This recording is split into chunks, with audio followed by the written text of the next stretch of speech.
Kita balik lagi di generasi mecin. Buat yang baru lulus sekolah, pusing kemarin kan, dianterin sama orang tua. Orang tuanya juga lebih pusing ya. Anaknya ditanya mau sekolah di mana, terserah mamah aja.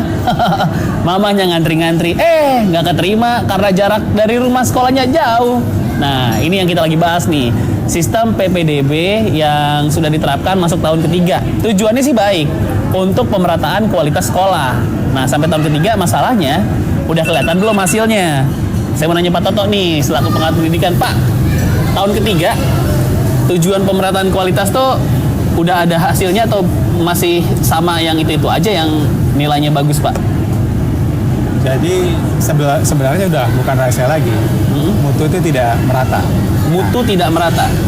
Selain mutu tidak merata, juga jumlah sekolah tidak merata.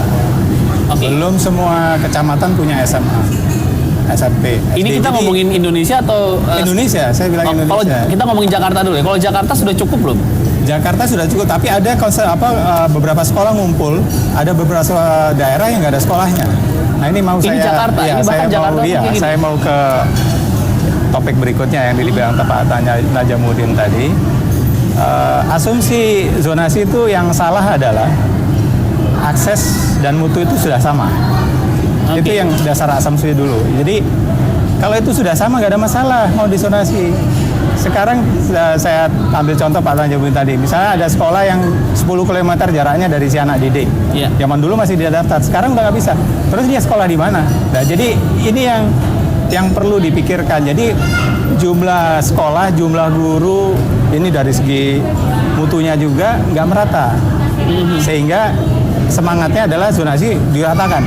Tetapi problemnya adalah menurut saya justru jangan dari siswa baru, jangan.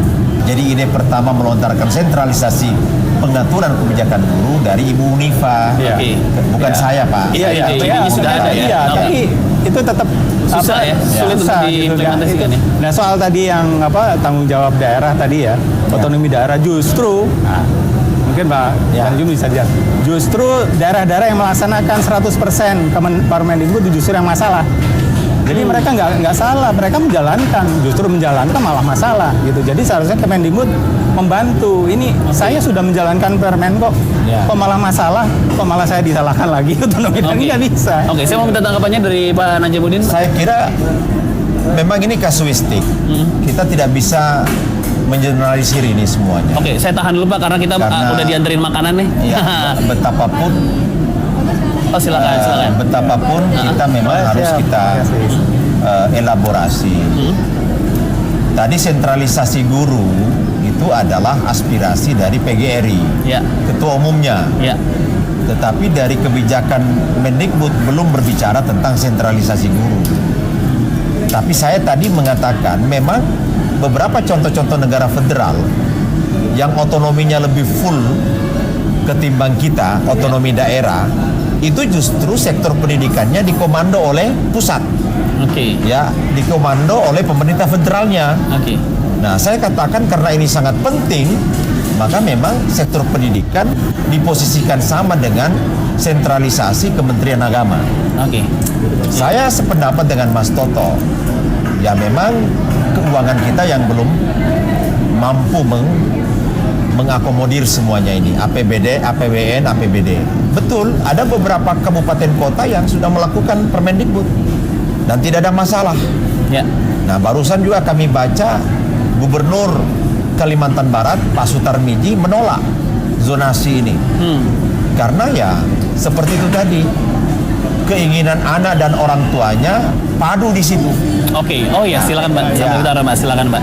Kayaknya kita anak dan padu. Saya potong dulu Pak sambil kita break. Kita udah kedatangan makan. Kita harus cobain dulu nih pemirsa. Silakan Mbak, ditaruh Mbak. Spesial Komboria dari Loteria. Ini bulgogi burger. Bulgogi burger. Ini daging sapi. Iya, sapi beef. Terima kasih. Karena kita perbincangannya semakin mendalam, kayaknya perut udah harus diisi sama minum ya Pak.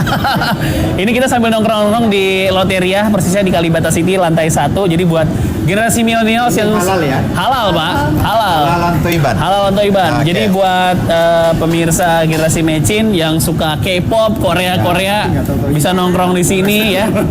Wajib dicoba kalau di Kalibata City di lantai 1. Kita Gitu ya? kita sambil makan, kita break dulu ya, Pak ya. Boleh silakan dicicipin. Kita break dulu, jangan kemana-mana, tetap di generasi Mecin.